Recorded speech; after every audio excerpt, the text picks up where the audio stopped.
working in these schools and you're working with the kids that are either at their last chance or other teachers have just kind of given up hope. Is that a fair assessment? Yeah. When I left middle school, I had no intentions in the world of never talking to you again. But it was weird, right? Because I had such a huge respect for your wife, but I didn't like you. And it was mutual. In fact, I used to watch you the highlights on King 5 on Friday nights and see you, and I'd spit at my television. Oh my God. So that little fucking punk. The following podcast is a Frederick Films production, sponsored by the American Licorice Company.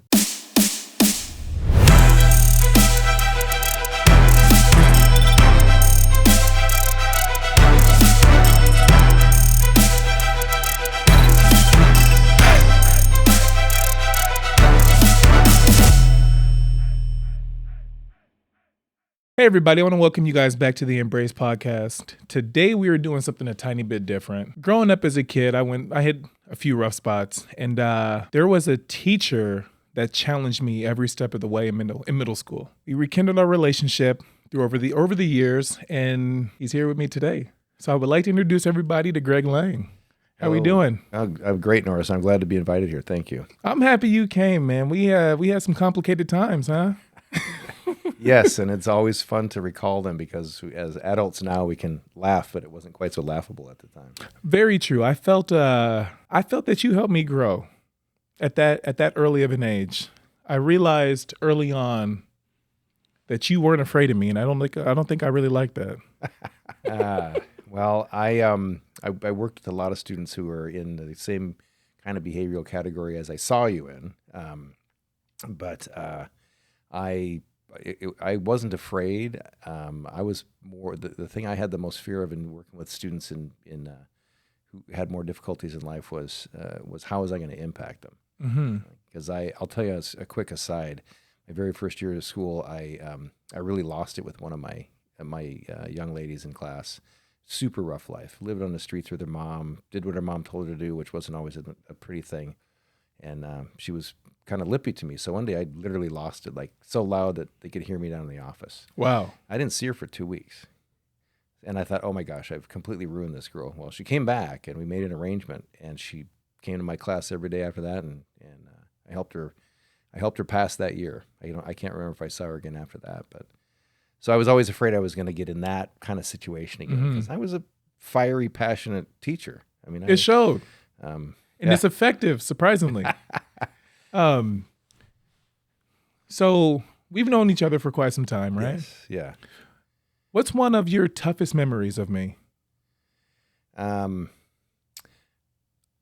think it's not a memory of a specific thing, but you told me, you just said that you thought it was interesting that I wasn't afraid of you. Yeah. And I kind of think the same. You weren't afraid of me, but you sure weren't afraid to speak your mind either in class. And I thought, who is this little 12-year-old? It's like, just kind of got this very flippant attitude of, I don't care. Because that was one thing, and still is one thing in my career that I don't, it's not that I don't appreciate it from people, like lots of people who tell me they don't care. But when I hear that, it's like, how can I not tell you what to do, but how can I show you that I care, that you don't care? Right? Does that make sense? For sure. So what I saw from you was that you didn't care, and I wasn't quite sure how to reach you, and so there were points in time where I just lost my temper with you. And I think I remember specifically being out in the hallway once, and we were across the hall from Mr. Adams' room, and I think teachers came out of their as we were having our discussions, shall we say, and I'll tell you guys that the discussions with Norris were pretty high volume from both sides, Norris and myself. Like, why don't you care? And you're telling me what you needed to tell me. The teachers all came out and all closed their doors, but nobody told us to leave the hallway. Right. They knew we were working on something. So, 12 years old, man. Yeah. The weird thing is looking back on it now, I have a different appreciation for you as an individual because I know how challenging it was to be around me at certain points. I would love to sit here and make every excuse in the world. It was my home life. It was this, it was that. But I think I was just an asshole.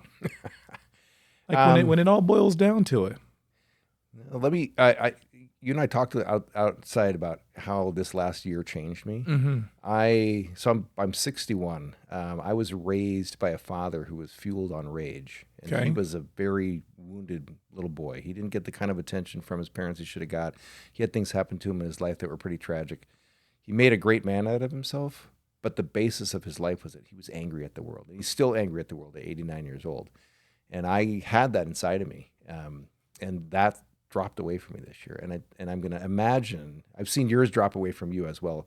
And we still have it when we need Got it. a little right? edge, yeah. But I also saw it drop away from you when you started to become successful and saw who you really were as a person in the world. And so I think that was, I won't say you were an asshole, but that engine of rage, we see it in society all over the place. But when you come face to face with it, it can be alarming. For sure. Because then that shows up as I'm not afraid of anything. Right. I'm an uncaged tiger here. So. Right. So one thing that stood out to me, and weirdly enough, it may not be that specific argument that you and I have, but I do remember standing in the hallway with you, us yelling at each other, and me telling you I'm not afraid of you. Yeah. I know you remember this. I wrote a 56-page thesis for my senior project in college. Yes. And it was the first time in my entire life that some of these things hit the paper from my thoughts and was projected out for everybody to see. And it was scary. I'll bet. But it wasn't scary for the reasons that people think. It was scary because I didn't know how people were going to look at me. When I left middle school, I had no intentions in the world of never talking to you again. I know. And it was mutual. In fact, I used to watch you the highlights on King 5 on Friday nights and see you, and I'd spit at my television.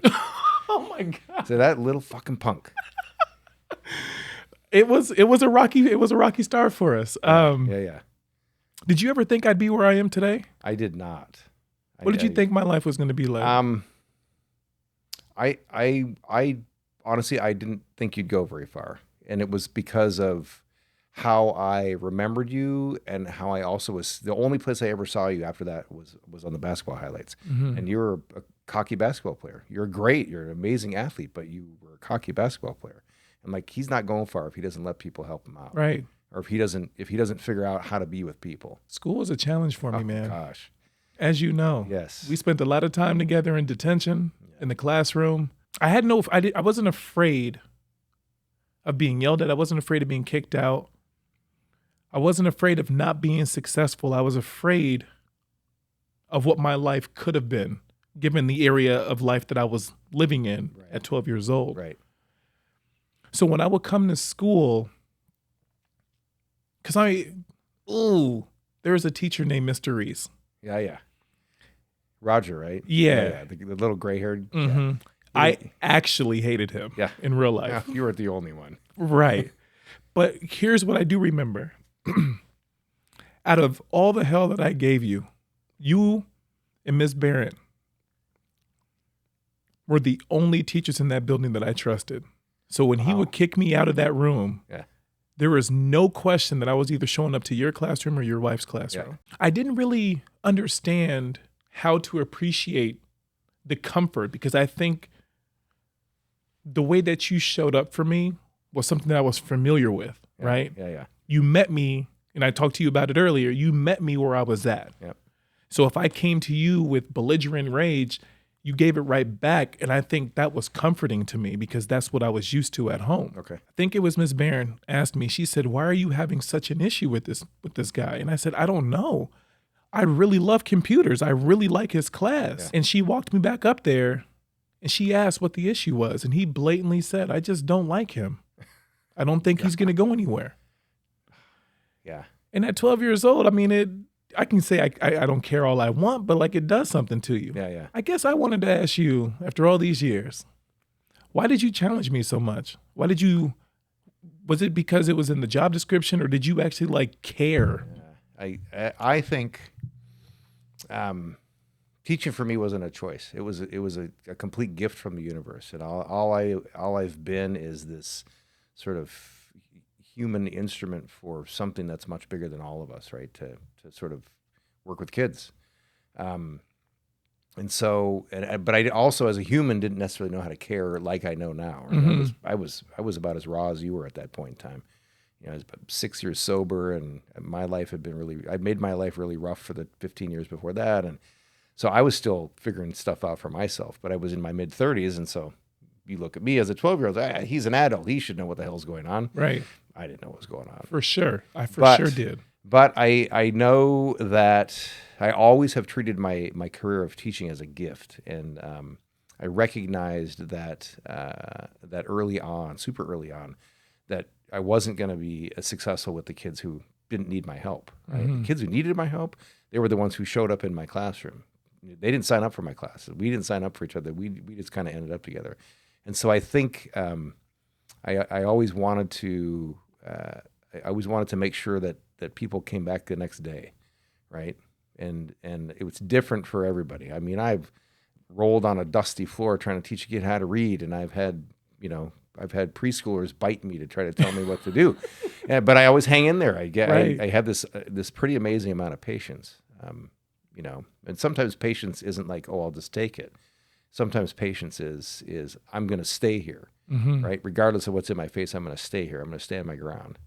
And so I couldn't tell you why I cared, except that it was part of the job description that not from the district, but from up above, that sort of Right. fell into my lap. Right. So I think at 12 years old, like you said, you see somebody who's twice, 3 times your age, and you immediately associate them with like, they got it all figured out. And as an adult now, it's weird to think that if I were teaching right now a kid like me, as you were, yeah, that showed up every day the way that I did, and as patient as I am, I clearly have my breaking point. yeah. But I think at that age, I didn't expect that from an adult. I expected you guys to be a pincushion or a doormat to however it was that people felt when they showed up. And I didn't understand school. I didn't understand what the purpose was. Yeah. And I was walking 15 blocks every day to and from school. And then when I would get suspended halfway during school, I'd walk home knowing what was waiting for me on my porch. It was my mom with a belt. Right. And I remember when I got suspended, I was so mad at everybody, not realizing that it was me that was causing all this. Right. As an adult now, I mean, obviously the world's changing, but at least from what I know, you gave people a reason not to like you. So when people reacted to the way that you acted, is because I gave them a reason to act that way. I just really thought that people were picking on me. Like in my own head, that's what I was convinced when I was walking those 15 blocks home, is this teacher just doesn't like me. Right. Funny though, because I think it was about halfway through 7th grade when I was like, I think he understands me, but I didn't like you. I couldn't bring myself to like you. I Right. respected you Yeah. because you didn't back down, Yeah. but I didn't like you. And I couldn't understand why. Even when we would have our good days, I don't know if you remember, but I would actually actively go out of my way to do something for you to bring me out in the hallway. That I didn't know. Yeah. Or we would be sitting in detention for all lunches, and we would be in a good space, and then I would do something to some other kid in their room waiting for your reaction. And did you get what you wanted? Always. Well, like yes and no, right? Right. Like I got the attention, but I also got like put behind the stage. Right. Oh yeah, I remember that spot. Man, I don't understand what that would be like for a person your age at that point in your career, 2 years in a row with the individual that you spoke of before, Right. and then me coming right back. Yeah. We're going to take a quick commercial break. We'll be right back. Are you in need of digital content for your business? Family portraits for the holidays? Videos and photos for your social media? Frederick Films provides a plethora of digital marketing services that can push your brand or business forward. Visit frederickfilms.com to learn more. I knew the cause and effect. I knew the action versus the reaction. Yeah. But I was addicted to it. And, you know, as an adult, especially working through my sports career, I had to go through a lot of therapy. And I was understanding that the reason that I was responding to certain individuals is because those were the things that I was lacking at home. In middle school, when I was in school for that certain amount of time, that was the only time that I could actually act my age. Any other time like that, I was the other acting adult in my household. And it was uncomfortable when you come home and you have to make a quick emotional or an adult decision on the fly. Yeah. And then you go to school and like responsibility kind of lifted, right? And you just get to be a teenager, a young teenager who's running around in circles in his head, right? Right. I mean, it's the way yeah. Was I a bad student, like academically? You know, I so rarely remember academics. Were you in my writing class? Yeah. So you were not a bad student because the material that I used was designed to trick kids into learning how to be a writer. And you didn't fail my class. I knew who failed my class. There was like two kids, and they would come in and they would literally sit there with their arms crossed, like daring me. And I'm like, hey, I don't have time to dare anybody. I got kids here who want to learn. Right. Want to sit there like a lump on a log. I get those kids every year, right? I'm like, I'm not going to tell you what to do. You're headed in a direction that's not backwards, it's forwards, right? You are determining your own path.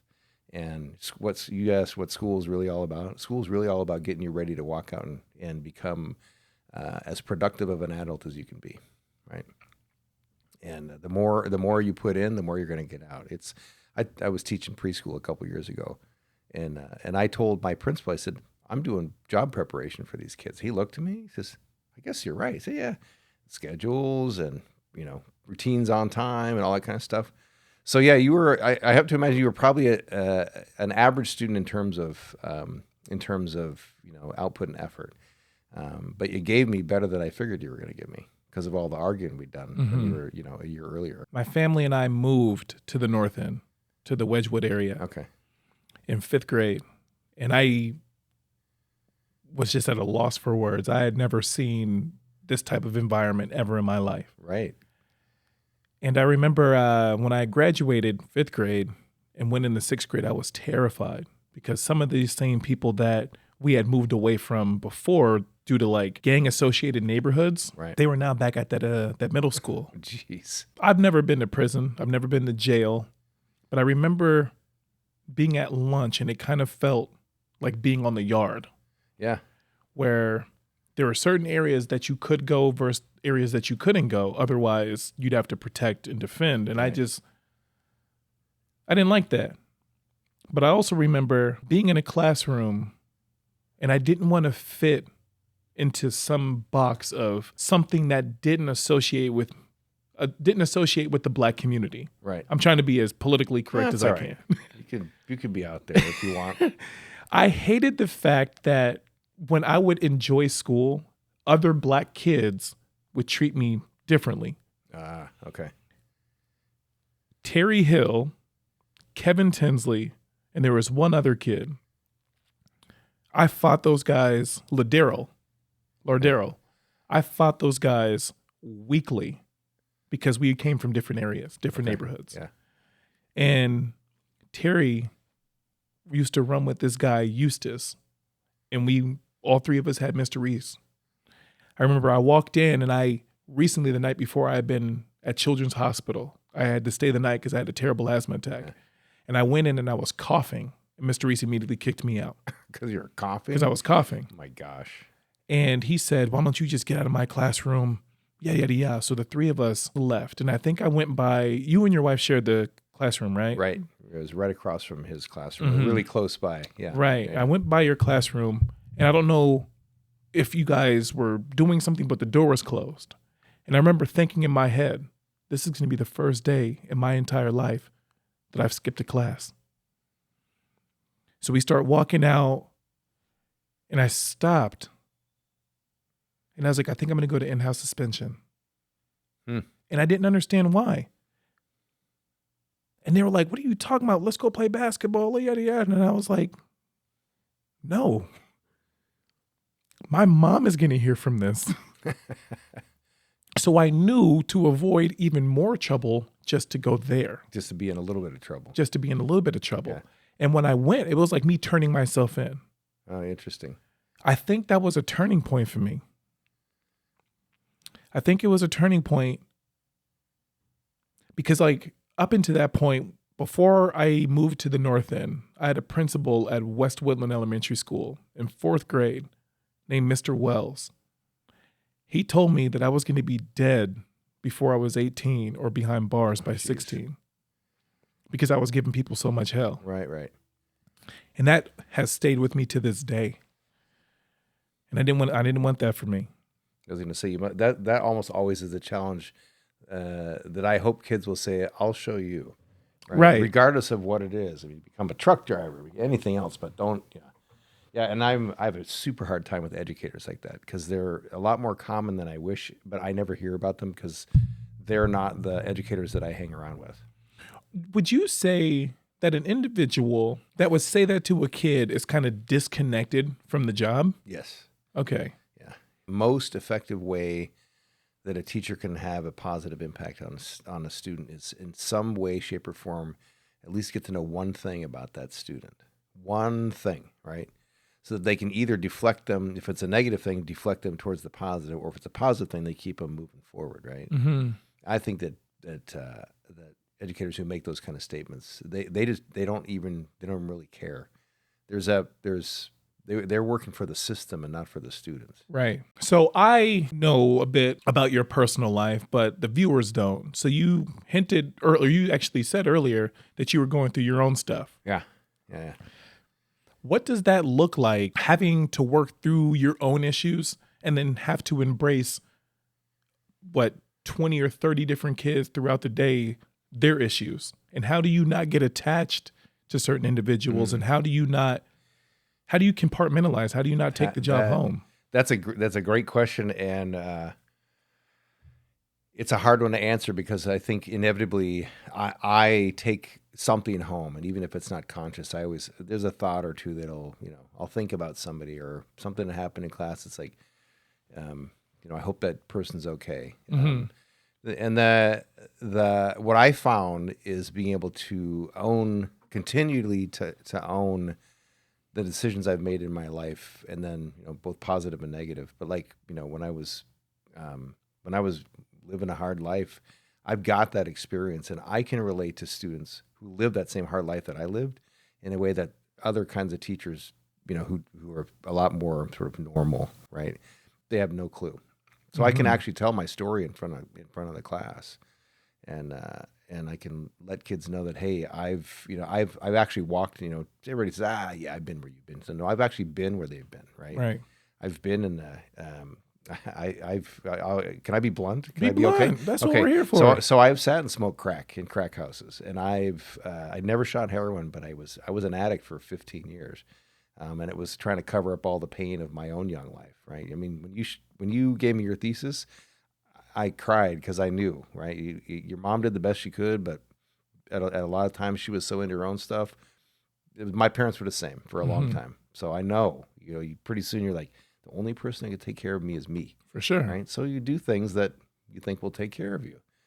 So I can relate to my kids because I've been that person, So 15 years doing hard drugs. Yeah, not hard drugs, but I smoked weed every day, drank almost every day. The last 3 years of my experience from the late 80s up until 1990, I was sitting in rock houses every night.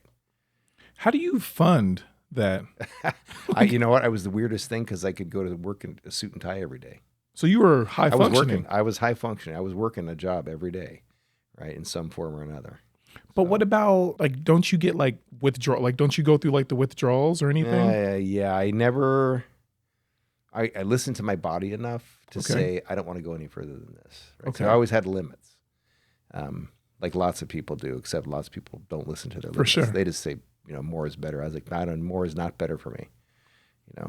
a resting heart rate of 180 is not a normal thing. Right. So you're like, nah, I don't want Gee to. I don't want whiz. to do this. Too much more. Mm-hmm. So, so when I got clean, and about a year later after that, I became a teacher. It was like I didn't get reminded of getting into my teaching career by people who were normal kids, right? Yeah. I mean, they were. I worked on the docks in Alaska for a couple summers before I started working in schools, and so the kids of the people I'd worked on the docks with were the ones that came to me and said, "We think you should be a teacher." They're not, they're not getting straight A's and they're not getting a lunch pack for them. Their parents are alcoholics and drug addicts, right? Mm-hmm. So they figured me out in a heartbeat. No, for sure. And I guess the question is given your background and your past, especially with like the drug abuse, alcohol abuse, whatever the situation may be, what is it like for you now to see these younger students or younger kids come in with some of the same things that you had already fought past? Like, how do you have to have that type of conversation with these kids? Or I don't have the conversation necessarily. I allude to it. I don't tell them my story, but sometimes there's moments in time where it's time to put down the teaching and say, "Hey, look, I see people in here having struggles, and let me tell you about struggles, right? So let me tell you how I know, because the bottom line of being an effective teacher of kids who have lots of difficulty is trust, right? You told me you didn't know why, but you trusted me for some strange Lord reason. knows I have no reason how I ever projected something that you should trust, but you did, right? Right, and right. and so then as I'm 28 years on into my career actually more than 30 years on with my career with kids, trust. I can't ever break the trust, right? Even done it with my own kids, even in the rough patches in our family life. It's like I always want to be the adult who shows up every day and who tells as much truth as he can possibly tell, and doesn't run away, right? So, so those are factors that I consciously or subconsciously think of, and then my teaching is as much about when a student's in my class, we're not just working on the subject. It's always about some enmeshing of what's in this for your future, right? Like, why you ask, what is school for? I actually put that question on. A guy taught me about 15 years ago. There's a couple things that you ought to think about putting on your papers at the end of every assignment. Like, why teachers asking, why do you think you did this assignment today? How do you think you can apply this? Even if it's just doing the multiplication tables. Mm-hmm. So trying to connect students with, and then how does being in school today prepare you for your future? And even if the kid says, I don't know, on every page for 180 days, presented the question, right? It's like, you're not sitting in my class because you need to learn the times tables. Right. You're sitting in my class because I'm getting you ready for your future. For sure. And that's really, that's a big focal point for me. In fact, I run around all the time now. I teach math again and financial math. And one of my former students from 11, 12 years ago, he's a garbage man in my neighborhood. Wow. So I saw him once a couple years ago. Okay. Like, hey, Greg, what's up? So we chatted at his garbage truck for like 5 minutes. And the first question I said is, I said, how you doing? He goes, well, he said, let me tell you. And then he told me how much he made. He says, I make six figures. I'm 27 years old and I make six figures as a garbage man. And I'm about to buy my first house. And I'm like, damn. So I'm trying to get a hold of him and have him come talk to my class. Sure. Like I've had you talk to my kids before, right? I it's super important for kids to know that there's more out there than just showing up in the classroom. Absolutely. And any teacher who I think doesn't, especially at the high school level, doesn't project that, isn't doing the students any service. So. That's really well put. All right, everybody, we got to pay some bills. We'll be right back. Different. Strange. Offbeat. Visionary.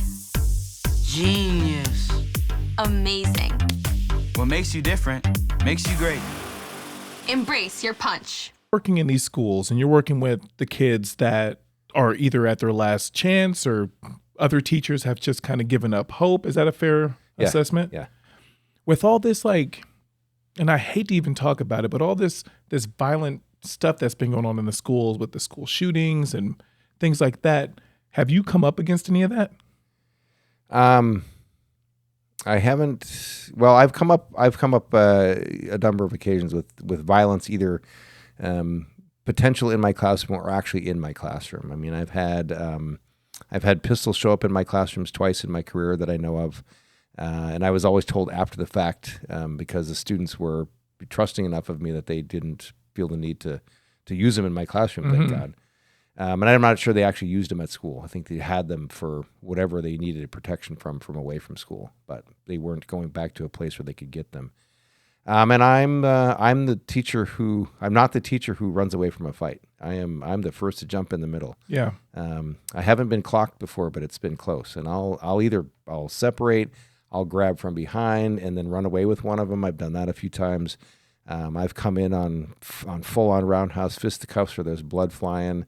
I've got this last year I didn't have gang kids in my classroom, and it's been a few years, but other high schools I worked in, I've had gang kids walk in my classroom, and I'm like, you just got to check it at the door. That's it. And I ask them. I say, if I figure it out, I'll ask them. I'll say, are you gang affiliated? And usually they say, yeah. I say, so here's what you do. I said, in my class, we're all just my class. So you can check it.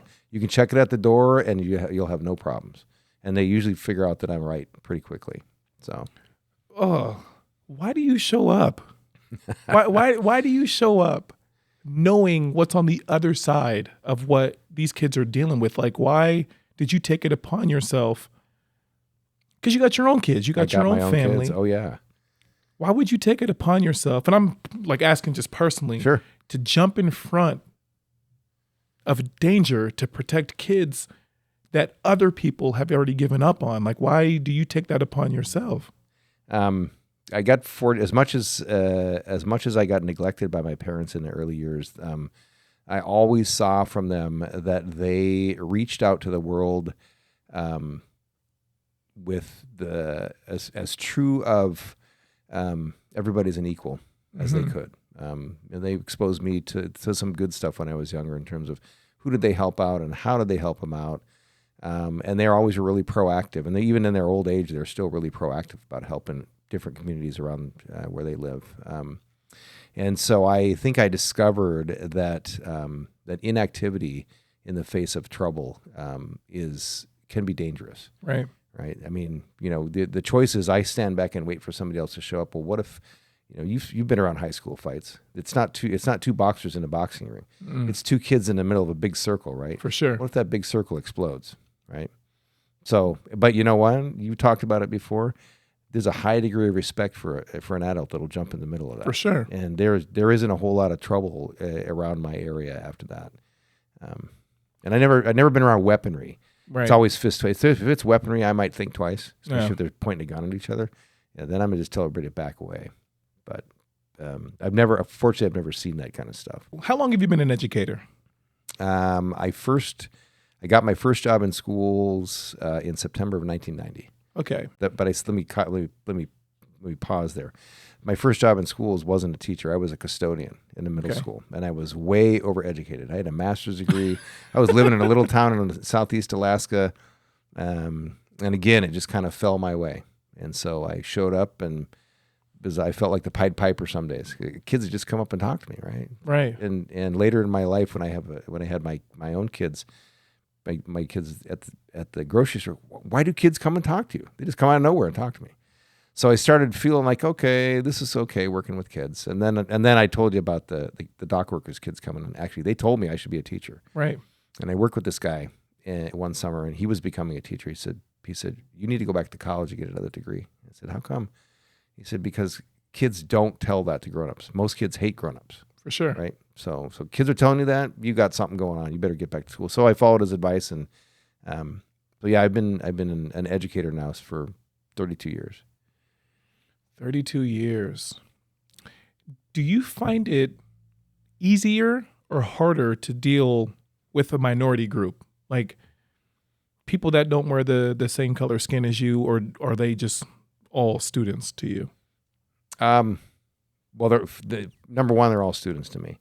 But I have found that it's not harder for me to work with non-white kids.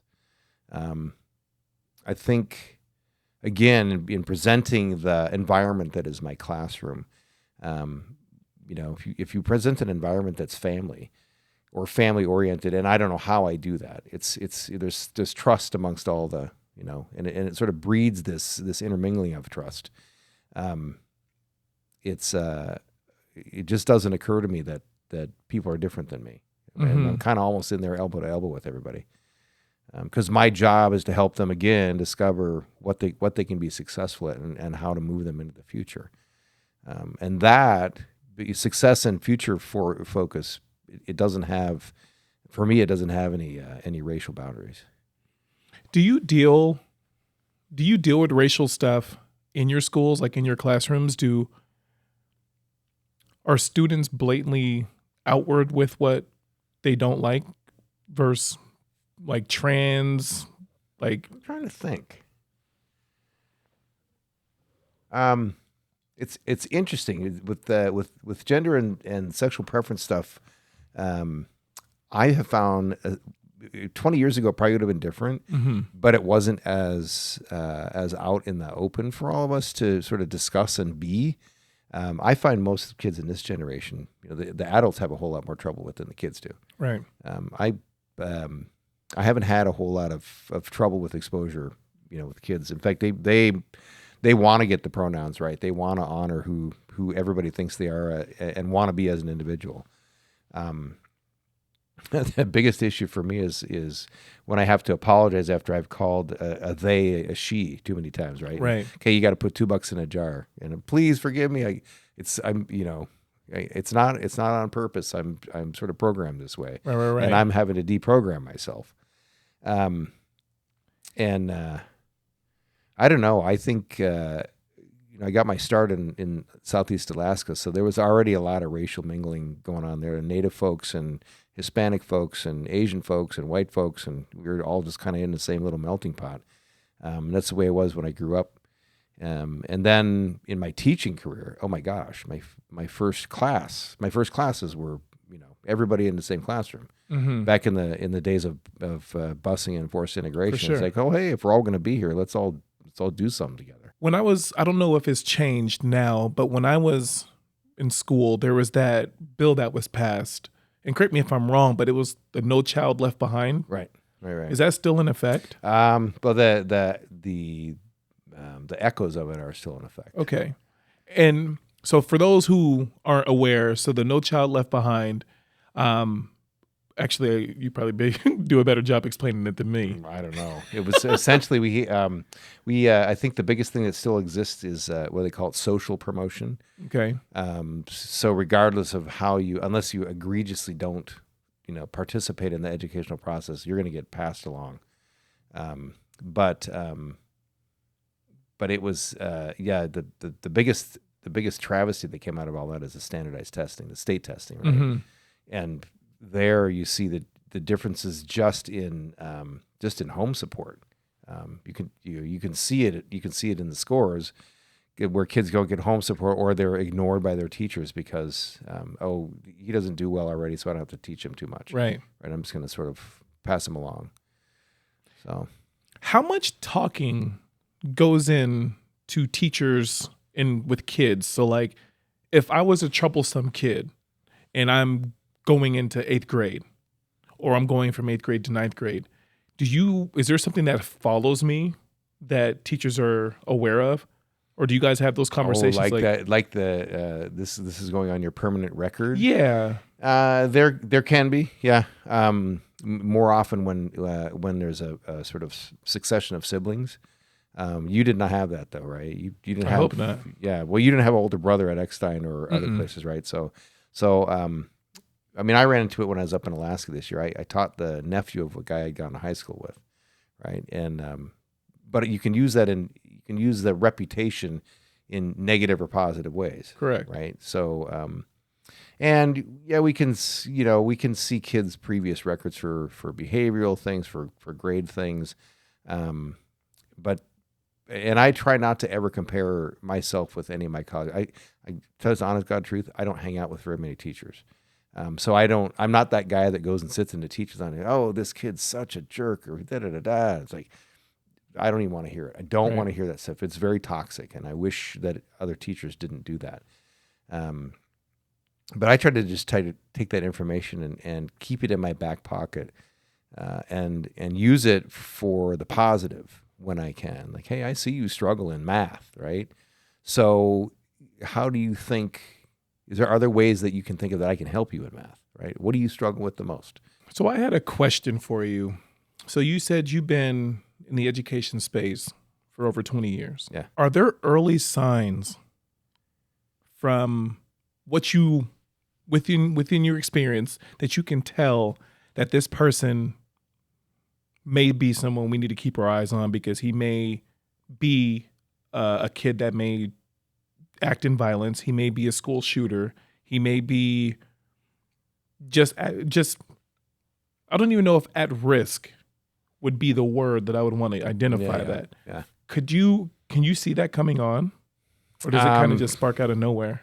Well, I teach at a much higher level, so I haven't had a whole lot of experience at primary, which is where you're talking about probably catching it. But certainly when kids are moody and broody around me, as often as I can, I'll pull them aside and just say, hey, I notice you're coming in pretty surly the last couple of days. You want to talk about it? And I'll just see if they want to go take a walk with me in the hallway, in the middle of class. And I try to make my classes so that I can take that 5-minute walk sure. and it doesn't blow up. And 95% of the time I don't have any problems. Again, I don't know what it is. Trust factor, family factor in the classroom, safe space, all that kind of stuff. And then I offer up. I just offer up and say, if there's anything you need, please let me know. And again, it's trying to project that. But signs, an angry kid is that's not a normal. Or let me put it this way: the pervasively angry kid, that's not normal. Kids are going to be mad, but if they don't get over it, it's like, what's going on here? What are you seeing that's making you mad? This past year, I got to talk a lot about because kids are really hip to what they experience, how they experience it, and what it's called. So I got to talk a lot about PTSD to a number of my kids this last year. And I say, you've seen stuff that kids your age shouldn't see, and that's all I had to say. Because I'd look at, dad has to ask mom for visiting rights at school, stuff like that. I look for stuff like that on kids' records, and then I just allude to it. I don't poke at them and say, hey, what happened to you? I will just say, tell me if I'm right or wrong. You've been through a lot more than you should have been through, right? And if they don't want to talk, that's fine. If a kid came to school, because I'm sure you have to have boundaries somewhere. Yeah. If a kid came to school and was like, Mr. Lange, my dad punched me in the face and then beat my mom up. I'm trusting you with this information not to tell anybody or call CPS. Yeah. How do you respond to that? I would have to, because I'm a what do they call it, a mandatory reporter, right? But I have used my discretion in the past by coming back and saying, typically this information you're giving me would put me in that position. But I'll ask them. I said, so what would you like me to do with what you're telling me? And I may not ask it in that sort of clinical way, but I'll put that across because I could lose my job, and that's what I tell them. I say I could lose my job if this goes backwards, right? Yeah. Or I could be sort of hamstrung.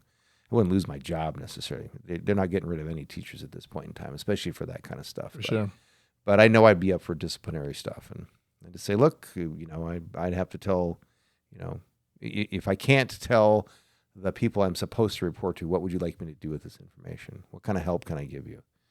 Or do you just want me to listen? You just want me to be a listening ear? Because at that point, my brain is reaching out saying, you're not in a safe spot when you leave school. Mm-hmm. And you talked earlier about setting boundaries. I know I can't step in and alter that student's life, but I can offer a safe space outside of the school or outside of home. We're going to take a quick commercial break. We'll be right back. Looking to start a podcast, live stream, make a presentation, or perform on stage? Samson has all the gear you need to help you become a successful content creator. To learn more, visit samsontech.com. When I was in college, it wasn't that you showed up out of nowhere, but you were one of my biggest supporters. Why Why did you take that road after the things that we had gone through as many times as we butted heads? And what was why? Well, so I told you before that I used to watch you on the Friday night basketball highlights, right? And you're a great hoopster. You probably still are. I mean, you're tall and you got great athletic ability. But you were still a cocky kid. But when I was a track athlete when I was young. And so when I started seeing your name in the papers, as a track athlete, and not only that, but like having a high degree of success with just your raw talent, I was like, all right, he's found it, right? There was a voice in my head that said he's found his pathway to success, because you were not going to be allowed to be a crappy student anymore. Mm-hmm. If you were going to also, and you tasted success, and I knew you taste success, you're not going to toss it aside. You're like, No, I want never. more of that. I want more of that, right? And so as I watched you with your high school career, I still stayed on the sidelines. I could have contacted you through Roosevelt, but I chose not to. But when I got an invitation, and I was really happy for your success. And I think, did you go to Junior Olympics in between junior and senior year? Of course. I think I read about you in the paper. I was like, okay, damn, now he's really got it. He's on his pathway to success. So when I got invited to your classes, graduation ceremonies, I made it a point, and you remember this, right? Because I sought you out. I came and found you, and I made my apologies to you. I told you, I said, you were a brat, and you and I did not get along, and I'd spit at the TV when I'd watch you, but I want you to forgive me because you're going in a great direction. And it was just that was it. It was just that. And did I ask you where you were going to college? I believe so. Okay, so then I said, and at that point I said, well, I'm gonna come watch you, and from that point on, your success just continued to grow, and you grew and grew. I mean, Kai, you were 4-year All-American, Pac-12 champion, and one if not two events for multiple years. International accolades, all that kind of stuff, and I wanted my kids. Because I was basically a single dad at that point in time. Lynn was going off to be a principal. Mm-hmm. And it was perfect timing, right? Because we needed stuff to do on Saturday. So we come see you at the indoor meets. And, it was just a great thing for me to be able to have my kids meet one of my former students who was becoming very successful. Right. And I'm going to tell you were the talk of the van every time we went home. Because you spend time. You're always gracious with my kids. And I'm a sports fan too. Big time sports fan at heart, and so watching you, not having a clue about how you prepared, but watching you as a college athlete was a pretty amazing thing for me. I remember that the pinnacle of that period of your college period was when you called me, and I still kick myself in the ass every time I think about this. You called me from Eugene and said, "I'm here and I have tickets for you if you want to come down and watch me at the Olympic trials." And I was like, I was 3 ways from hell with family stuff, and I couldn't do it. But I wished I would have taken you up on that opportunity. I think, and I appreciate you saying that. I think without me having to say that, that was me showing my appreciation. You get, and I don't know if I've ever told you this, you get 2 tickets. One is for your coach, and then the other ticket is for your medic. And I was willing to sacrifice one or the other so you could see me shine in the light that I was given, right? Yeah. I think the reason that track meant so much to me is exactly what you said. I couldn't be all these other things if I wanted to do this. Yeah. And I've talked about this before. There were some extremely dark times. Oh, gosh. And as competitive and as active as you are, I mean, think about those days where you're out there riding your bike by yourself, right? There's nothing out there but your thoughts. Right. Those were what I was dealing with, but on a global scale. Yeah. I was sitting in my dorm room before a meet, and I almost wrote you an email or a letter because I knew you were going to be there, and I wanted to give it to you. I can't make this up. The only thing that I wanted to say was, I'm sorry, and this is for you. Because of what you represented, right? You didn't represent the struggle. You represented the outcome of what the struggle was. Yeah. You didn't represent discipline. You represented what adversity is going to be if I continue down this road. And I would love to sit here and tell you, like, when I got to college, it was a lot easier. It wasn't. Oh, gosh. Academics has always been a challenge. Yeah. But I think that preparation from 6th to 8th grade of seeing what it was actually like being one of the bad kids and what that road would lead to. You know how isolated and lonely it was sitting in the back of your stage? Yeah, and it was on purpose. Right. Knowing that I'm not going to get checked on. Right. Knowing that, like, I got to go out here and figure out a way to ask you if I can go to the bathroom without you yelling at me in front of everybody else. But, like, I knew that wasn't for me. Right. So I consciously thought about that even when I got to high school and college. Like, we're not going back to that. We are never going back to that. Had I known that forgiveness was on the table for both of us, my junior and senior year in high school, I would have been at your front door or at your classroom every single day, because there was one teacher at Roosevelt High School that I trusted. And weirdly enough, I put you guys through the same amount of hell.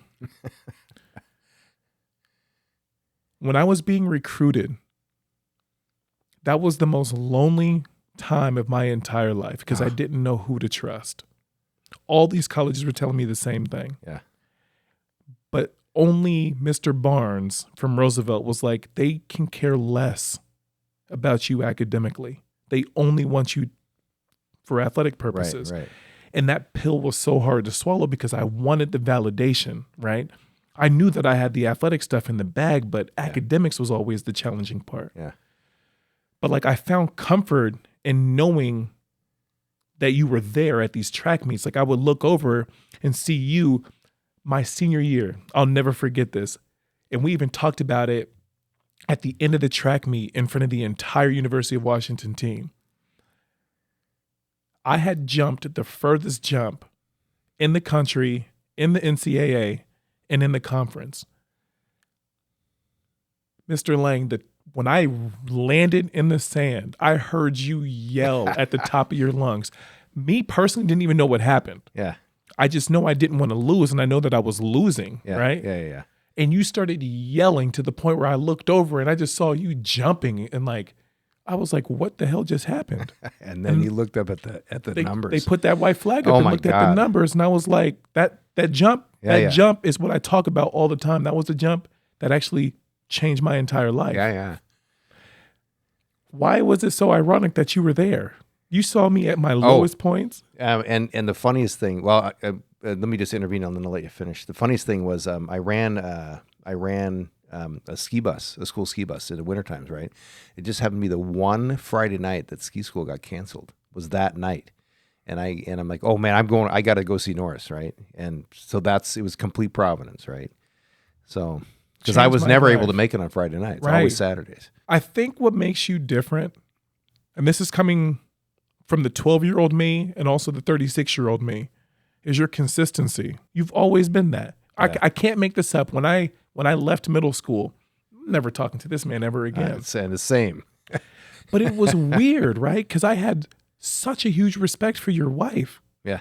Your wife would be like, hey, like, why don't you go get us ice cream or get the classroom ice cream at Safeway? And she would give me money and I would walk down there. No way. I can't make this up. I don't know if I would have did that for you. Yeah, probably not. You might have kept going with the money. Anything. Right. But, like, it was like oil and vinegar. Yeah. I remember she sent me to some other classroom with a sheet. And I don't know what it was on that sheet. And there was a paper clip with a $20 bill on it. Yeah. And I go give it to in my head, like, okay, there's $20. Right. This needs to make it to wherever the destination is. Good. So I come back and she said, well, did you read it? And I said, no, you didn't tell me to. And then she was like, okay. And then later on that class period, she was like, I can trust you with stuff. But she didn't know I didn't like to read. Ah, okay. Right? I was like trying to rack my brain when I first asked you if you wanted to be on this podcast, like, what was it that I didn't like about him? And I think I hated the fact that you didn't back down. I hated the fact that you were so consistent, because I spoke about this on the earlier podcast, but most men in my life left. Yeah. Like, they had a tendency of being like, yeah, I'll be back, and then See ya. Never. never going. Yeah. And then I had Yeah. to see you every day. Yeah. Every day. No days off. So even in high school, never told you this ever. Those days where I'd be pissed off or I would act up, I would go to the library, man. Wow. And I would pick up a book knowing that I wasn't going to read it, Yeah. but I would just look at it. And I would tell myself, I'm not going back to that desk in that auditorium Wow. or behind that stage. And then I also said, I know how this story ends. I'm going to be suspended day after day to the point where they're going to threaten me with expulsion, and then that's when I'm going to straighten up. So I said, how can I get in front of this before that happens? And that finally clicked sophomore year when I started running track.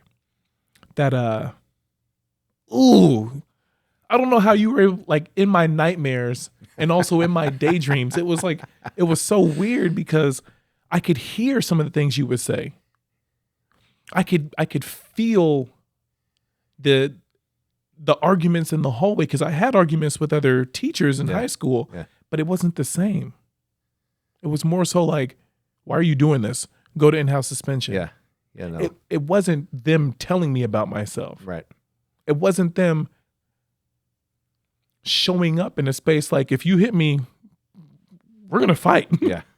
Or get out of here, right? Yeah, Just yeah. leave. If you don't want to be here, just leave. It wasn't that. Yeah. So I didn't have that same respect. But like, I don't know. I mean, when I visited you at your other schools, I was proud of that. I was proud, and I wanted to shake some of these damn kids and be like, you don't know what you got right in front of you. Yeah. I was you. Yeah. I was exactly you. Just shut the hell up and listen. That's it. He's literally handing it to you, and he's probably going to be the only person in your educational life that's going to present stuff the way that you present it. So it was really hard when I would leave these speaking engagements talking to your class. I would sit in my car in the parking lot and be like, what the hell just happened? And why don't they get it? And then I'm thinking like, my buddy that came with me that day was like, bro, that was you. And it clicked. Yeah. I don't know what it is that you're doing with these kids, or I don't even know if you've become like numb or just forgotten how strong of a space that you provide for these kids to be nurtured and feel like they're heard. But like, whatever it is that you're doing, like, don't ever forget that. We're going to take a quick commercial break. We'll be right back. Different. Weird. Quiet. Mighty. Unstoppable. Incredible. What makes you different makes you great. Embrace your punch. I'm sure that there's teachers in the schools that don't like what it is that you do, or don't see you eye to eye, or Right. don't appreciate it. But like you said it yourself, like if some stuff pops off at the school, you know you're not the victim. Right. Like, you know they're not coming after you because of what you represent. I did take your writing class. And it's not that I was an exceptional writer. It's not that I was skilled at it. I just had a lot to say, but didn't know how to spell, didn't know how to form sentences, didn't know how to Right. do much of that. So that college thesis that you read, 56 pages. I was in the writing center 6 days a week at the University of Washington Dang. because I wanted that to represent everybody that had touched me to get to that point. I didn't want you to have a bad name.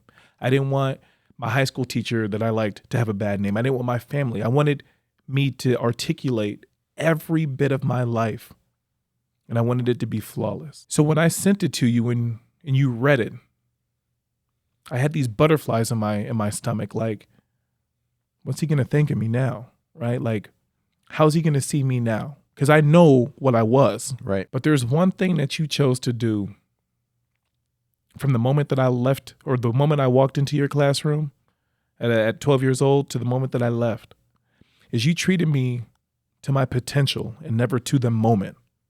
You would work me through these moments, and you never backed down. And when push came to shove, regardless on how I treated you, I knew that I could count on you, and I knew that you would show up for me. And 36 years old, I do want to say, I'm sorry for what it is that I put you through early on in your career. And I want to say thank you not only to you, but your family and your wife and 2 kids for accepting me as is, and accepting me as an adult and trusting me to go to your house with ex-girlfriends and carving pumpkins. And we still talk fondly of all that. We loved it when you came over. Man, I had never in my life thought that would be our relationship. Yeah. I remember the first time I went over, I'm like, I'm in my teacher's house. Like, who the hell does this? But it felt just as welcoming as your classroom did. That's good. Before we got on this podcast, you said that I was one of your success stories. And I think when I hear those words success, my ego asks me, what is this man talking about? The emotion that I get when you say success story is I get these butterflies in my stomach like, this feels good to hear. But the ego is the thing that's taking control and being like, why would he say this to you? After everything that you've done, after all the hell that you put him through. And I'm sitting here asking you stupid questions like, how do you compartmentalize? I know you took some of that stuff home because I was a headache. Yeah. I just don't understand. I mean, I appreciate it. Yeah. And I love the fact that you can look at me as that. I just don't know if I deserve to be called that given the status of where we were at that time. I'll give you the medium length answer. So we've known each other now for 24 years, right? Mm-hmm. So out of all that period of time we've known each other, there were only 4. There were 2 years when we were together, and 2 more years when we were at odds, right? I mean, didn't like each other very much, and like I said, I had transformation's a big word in my experience level right now, and we had a transformation on my part at least, and you at the same time you had your transformation from like you said, you had that aha moment of discovering your track talents, and I saw that. To me, we've gone forward 20 years from there, and we've had nothing but positivity since then. Even though we didn't connect for 2 more years after you got started with your track career, 2.5 years. So I've learned something about life is that when you've got we all have pain in our life, right, from the past, and I used to live in that pain. That's where I told you about coming from where I was a year ago with my wife. Because I was living in the pain. Well, I recognize that instead of living in the pain, I can recognize that the pain I've experienced, it was in a moment, right, or a period of time. So I have a memory of that period of time. It hurts. As soon as the memory's passed, it doesn't hurt anymore. Mm-hmm. It's the same with us, right? We didn't like each other very much. I was an archaic kind of a teacher in the early days, right? Because always had to figure out ways to work with each of my individual kids, which would work best, right?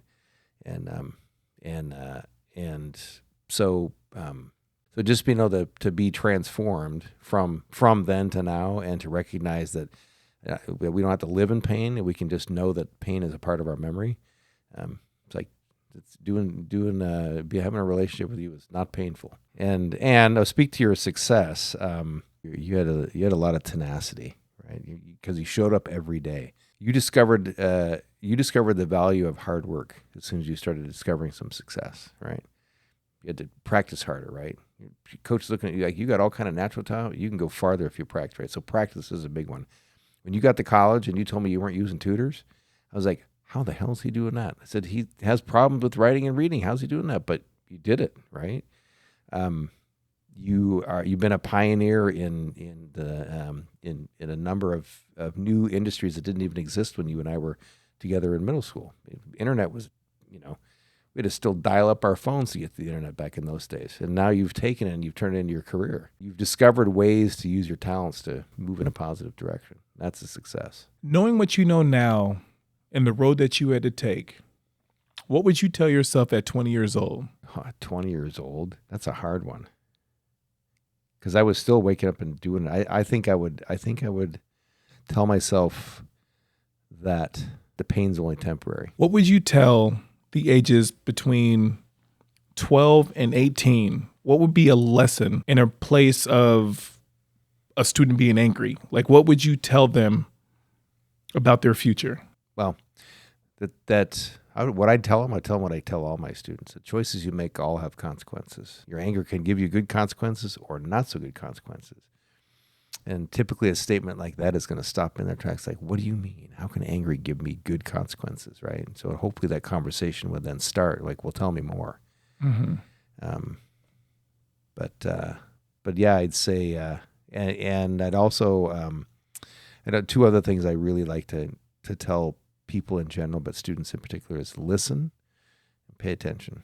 And those sound like, sort of like old school rules, right? But if we talk, what's listening?